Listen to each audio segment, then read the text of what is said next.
This is your Thursday Daily Delivery. I am Michael Rand. We have a lot to talk about today. I believe we certainly do. We got to get to Vikings coaching search stuff, as we have many, many times in the last couple of weeks. I think we've reached a conclusion to it, probably, and it's interesting in only a way that the Vikings could have produced a result in this. And I'll get to that here in just a minute.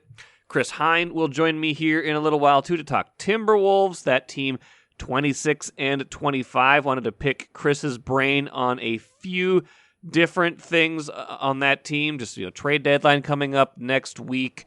Why the offense has been so good lately and what we make of this team as well. So Chris will join me here in just a little bit. Got to talk a little bit about U.S. men's national team winning 3-0 against Honduras at Allianz Field last night in the freezing cold. You guys, I went outside for not very long yesterday. It was cold. I can't imagine having played in that, but I did watch some on television from the comfort of my home, and the soccer itself seemed to be pretty decent and wild.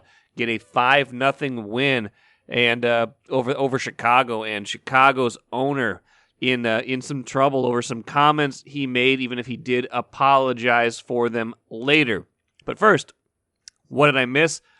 Got to lead at least one more time on the show with the Vikings coaching search. I'm sure we will talk a lot more about this today on the Access Vikings podcast with Ben Gessling and Andrew Kramer, but I've got some thoughts right off the jump. Only the Vikings could have produced a search like this, and I don't necessarily mean that in the best possible way. Look, they ended up with Kevin O'Connell, offensive coordinator for the Rams. That's who Ben Gessling in the Star Tribune is reporting.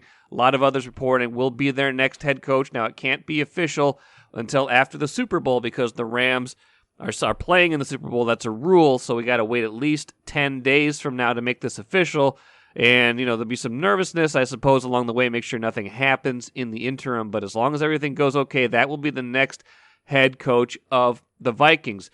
Nothing wrong with that. This is exactly the kind of coach you might have guessed they were going to hire when this search began, right? Offensive coordinator, young. He's only 36. He's just a few years older than Kirk Cousins, presumably, unless they make a trade, the quarterback he will be working with next season. And he's already worked with Kirk Cousins. He was the quarterback's coach in Washington in 2017 when Cousins was there in his final season before entering free agency and signing with the Vikings. And Cousins had quite a good year in 2017 when O'Connell was there, helping run the show with the quarterbacks. He had his QBR that year was pretty solid. He had 4,093 yards, 27 touchdowns. So he had a good season there, although I would say his 15 and 16 seasons were better. So that's what we know about Kevin O'Connell. He also has a relationship with Kwesi Adolfo-Mensah from a year spent together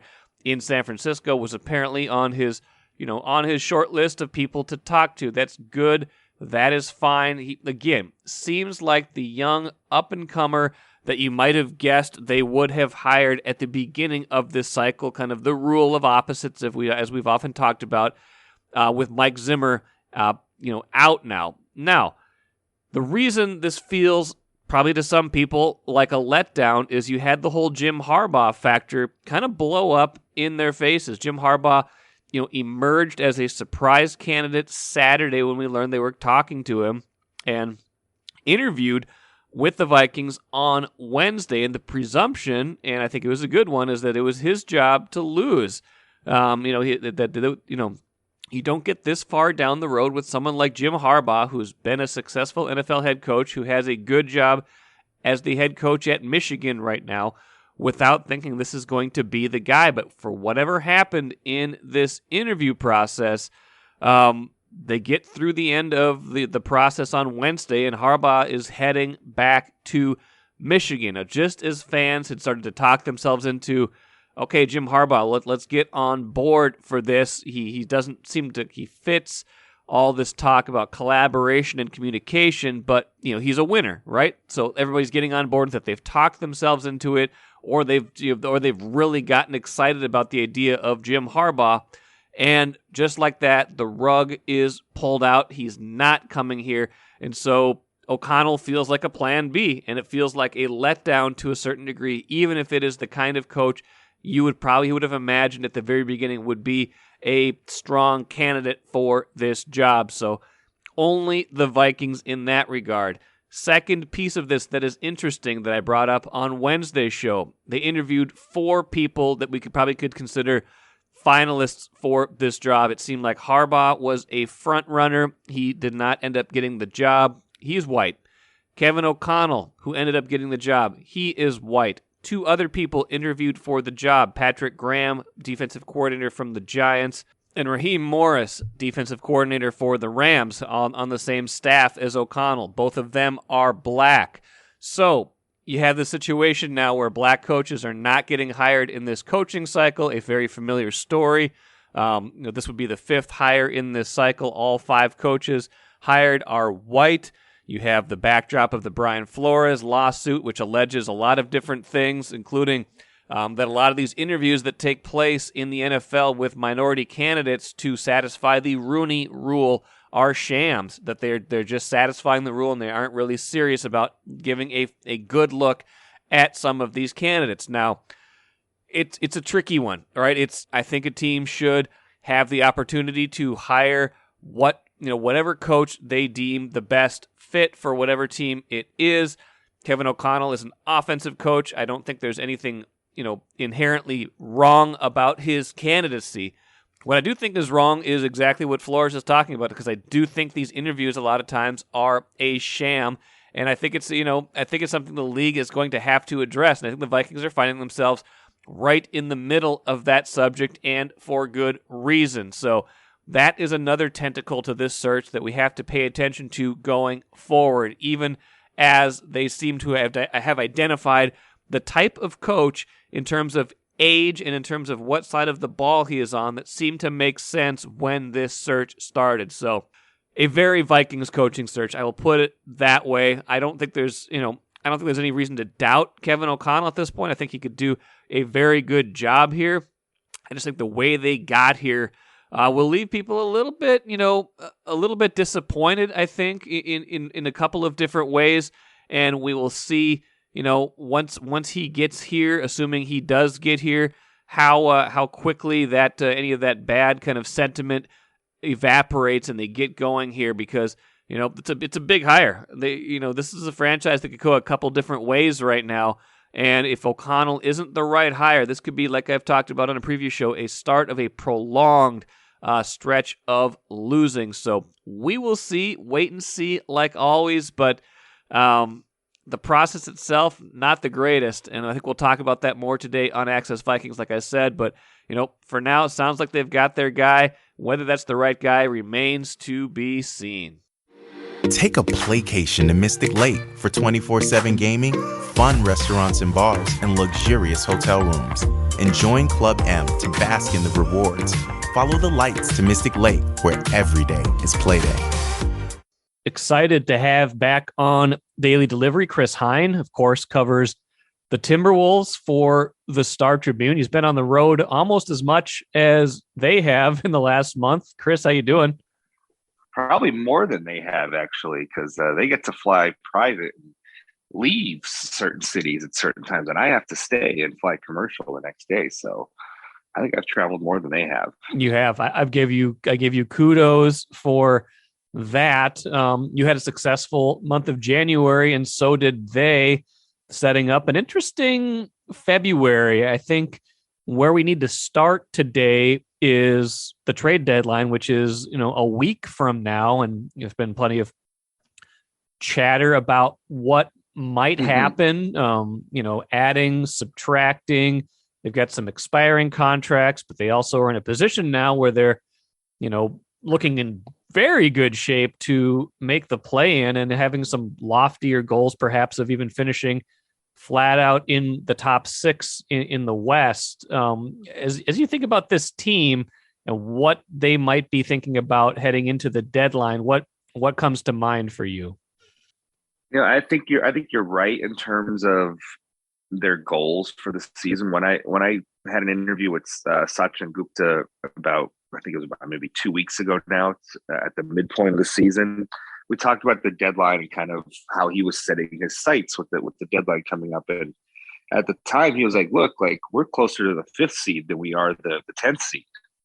He's like, "There's a chance here to maybe move up into that 6 seed, 5 seed range," and I think, what I think is important to remember is that they're not going to try and just sell out to move up a seed or two. They're not going to make a move that's going to be any kind of rental player or anything that's going to compromise kind of long-term goals. If they're going to trade assets, it's going to be for a player that can, maybe also help them now, but also help them a couple years into the future here. So that's one thing to keep in mind, is that they're not really looking for rental deals. That's just not kind of how this front office will operate. But they do see an opportunity to maybe get better, try to get better now, and try to get better within the future. And it's an interesting place for them to be, right? Because they, as of recording, they're 26-25. They've had, these kind of spurts where they, win 5 in a row, then they lose 5 of 6, then they kind of get hot again. And I think even Chris Finch alluded to it after their most recent win over Denver, where it's like everybody seems to be kind of figuring out their roles right now, and they're playing for each other, and they like each other. It's a good team to be around, but they've also seen kind of these kind of good stretches and good vibrations kind of dissipate into, these losing stretches. And I wouldn't imagine that's right on the horizon. They've got some favorable games coming up with Detroit and Sacramento making up the next 4, if I'm not mistaken. But, it's a hard team to evaluate just because they have been so up and down and because they are such an interesting roster mix. I think you're right. I don't want a couple wins to maybe, change the long-term perspective. They had some nice games against Utah and Denver here. A lot of contributions up and down the roster. But I think it's so important to take a big picture view of this roster. The offense has really improved of late. I think number 1 defensive rating since the start of January or something along those lines. They've gotten by without a just kind of a traditional 4. Jared Vanderbilt has really emerged this season. And Sachin Gupta said any trade, he has to be mindful of potentially eating into Jared Vanderbilt's minutes because they like what he's done this season. So zooming out a little bit, I think there's still room for some size on this roster. I think, anybody wants shooting on this roster, or anybody around the league wants shooting too. So that can come at a premium sometimes in trade negotiations, especially for guys who might be available, like a Harrison Barnes in Sacramento, for instance. So we'll see kind of how this front office views it. But I think one thing we've learned about this team is that this team is always evolving as the season goes along. So I don't know if you know what you're going to have by the time April rolls around, and how that affects long-term trajectories for certain young players on the team. Patrick Beverley seems fairly content here in Minnesota. He tweets all the time about how much he loves it here. We'll see if, when the chips are down and maybe some offers come in, just kind of how the team and he feels about them, if any do over the next week or so. But, I've started to see this sentiment on social media, at least among kind of the diehard fans over the last couple of weeks here, where it's like, what, maybe we should just let this roster ride to the end of the season, see what we got, see what happens in the play-in and the playoffs. And then, maybe in the off season is where you make whatever adjustments you think you need to make after you get a full season under your belt. I mean, that seems sensible, if boring, for the chatter in the next right. week. When you have a harder time evaluating, when you one thing seems to point in one direction and then it changes, it is difficult. I think you're right.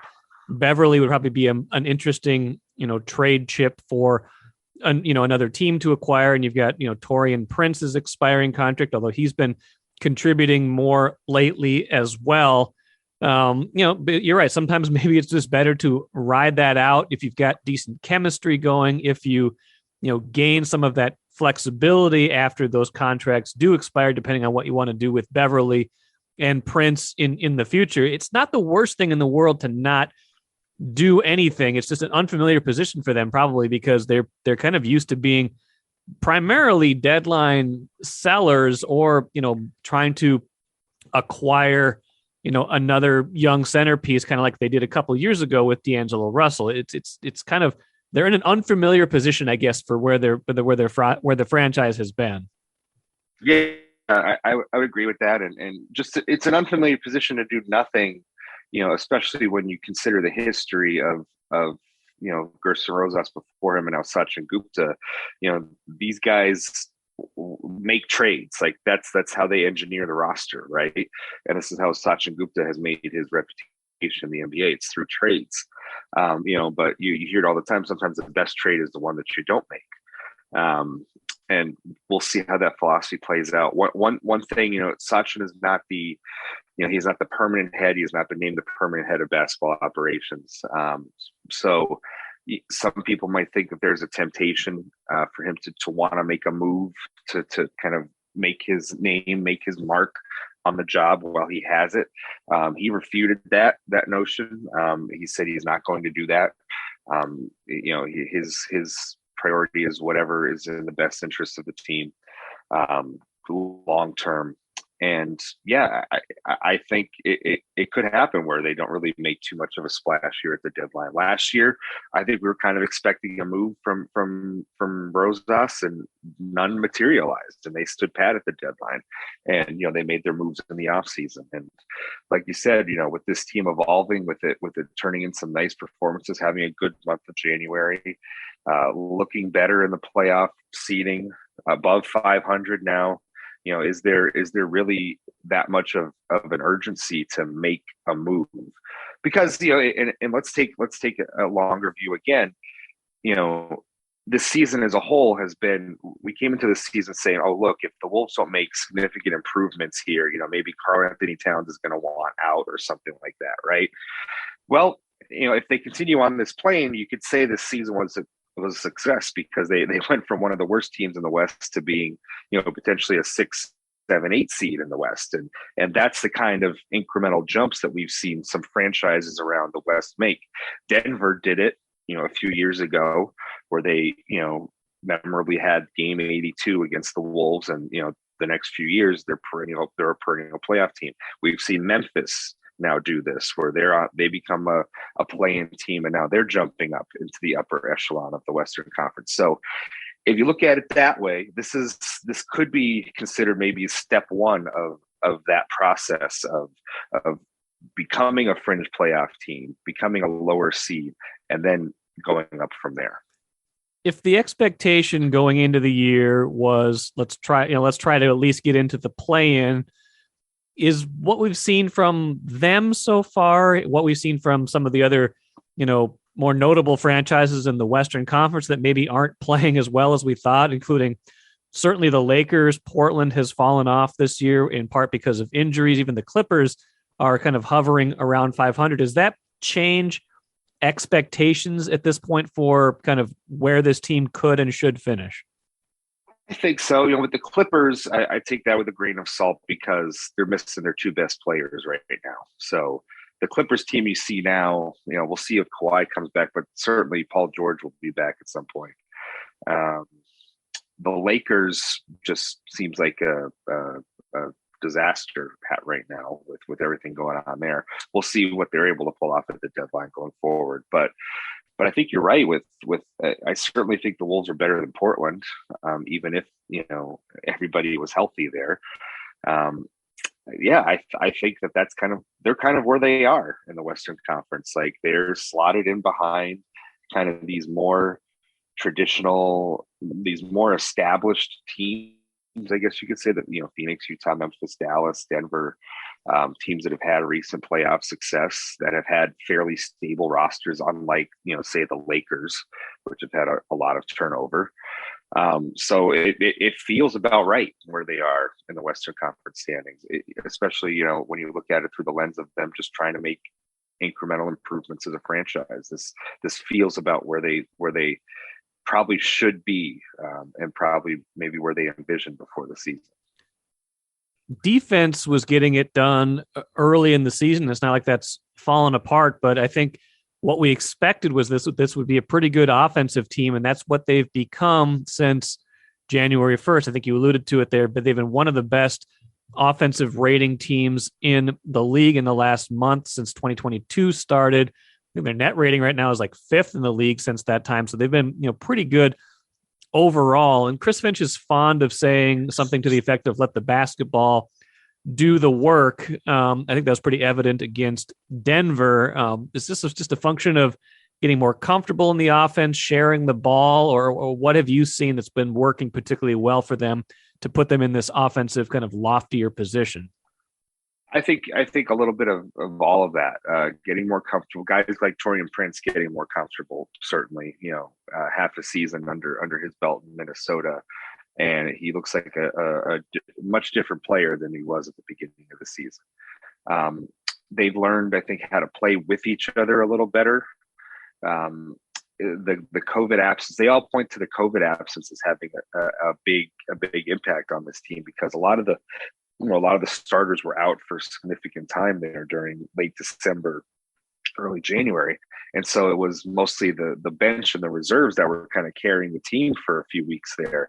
And they played with pace. They moved the ball. The ball didn't really stop.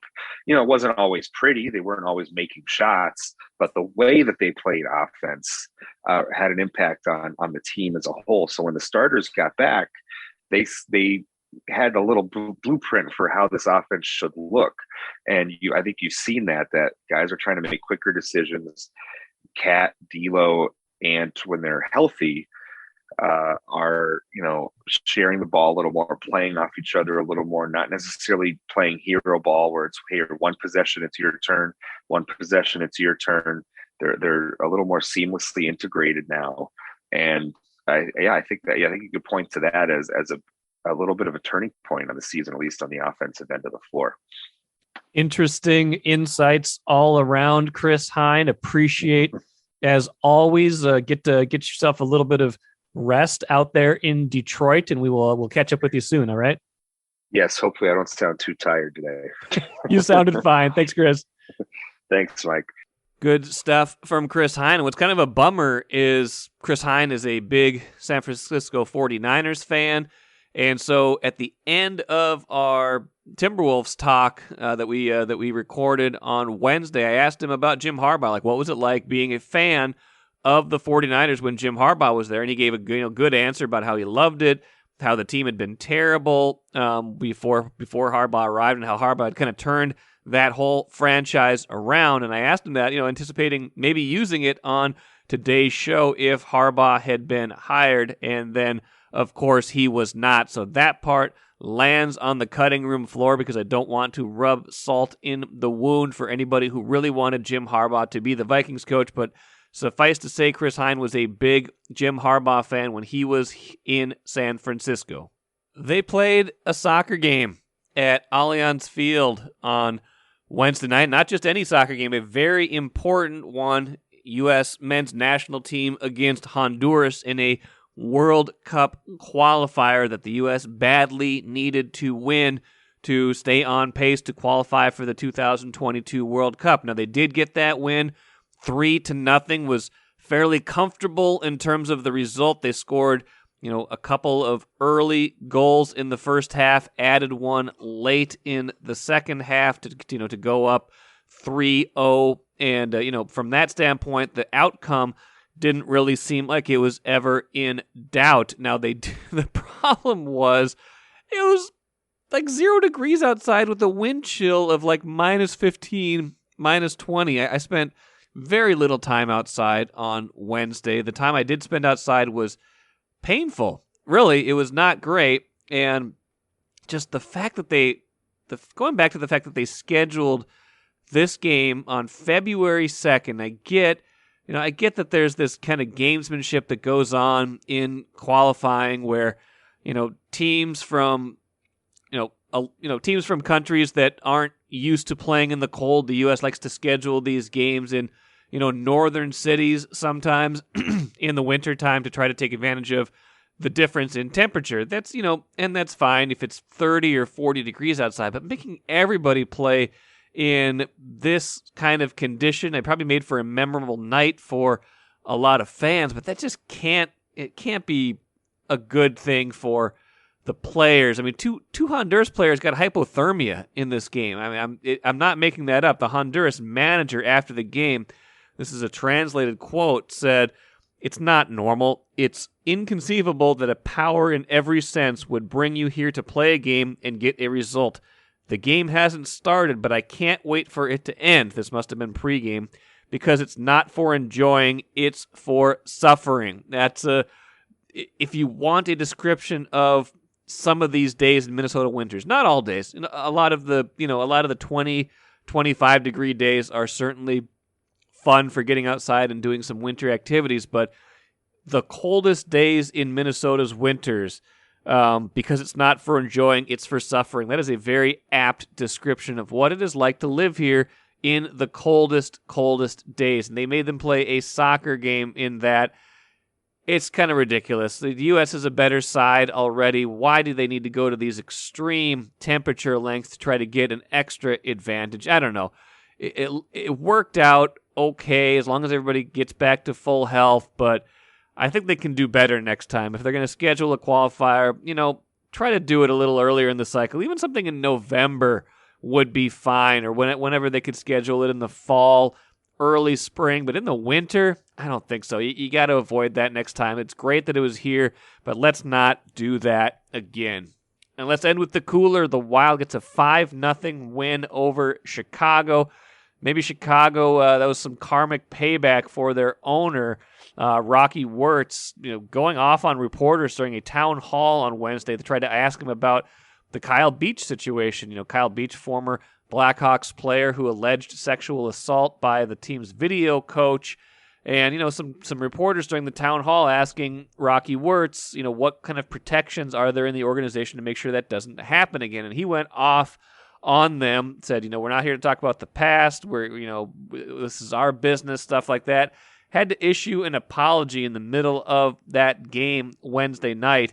So, not that was necessarily a distraction for the players, but a 5-0 win for the Wild in that game with that as a backdrop. The Wild cruising into the All-Star break. A whole bunch of good performances stacked on top of each other. They have 28 wins in just 41 games. It's the exact season midpoint, and it was kind of the same story that's been going all season. Good balanced scoring, good stuff from Kirill Kaprizov yesterday.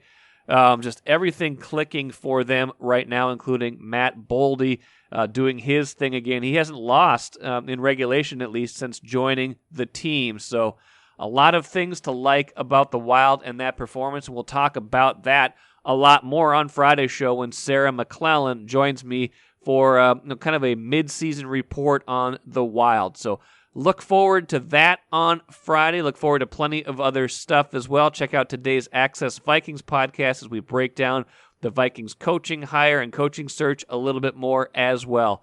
That'll do it for me here today. I'm Michael Rand, back at it again on Friday.